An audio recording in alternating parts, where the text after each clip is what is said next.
السلام عليكم ورحمة الله وبركاته. صحابتي إذا قالياك سو دوادا channel كيغا وان سلامة ميل البادون كجوكتين كسو دوادا channel كيغا فضلنا دياكو عصبتاي سبسكرايب سي maanta waxaan ii wadaa wax lugaha dildilaaca ka dhameynaayo ama safanka sawaaqaantid marka asxaabteyda qaaliga alaabaan halkaan ayaynu alaabaha ay ka koobiin oo meesha noo yaala faasliina oo horeyso waxaa kaloo noo yaala liin hal xabaan dhexda ka soo jaray wax yar oo saliid qumbe ah meesha waxaas ii yaala waa saliid qumbada waxaa kaloo ii yaala gareesliin wax yar ayaan ka isticmaali doonaa marka hore faasliinta ayaan ku hormarinayaa insha Allah hal mar ayaan isku soo dardarayaa waan isku soo laabaneynaa asxaabteyda qaaliga alaabtan wax badan ay ka caawinaysaa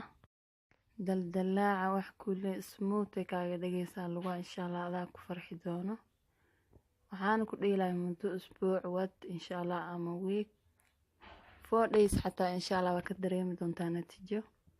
marka isticmaalaysidna socks la xiro marka asxaabteyda qaaliga hadda si fiican ayaan isku soo korgeynayaa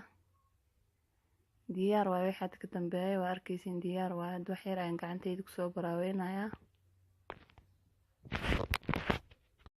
asxaabteyda qaaliga alaabtan 4 cisho hadii aad marsatid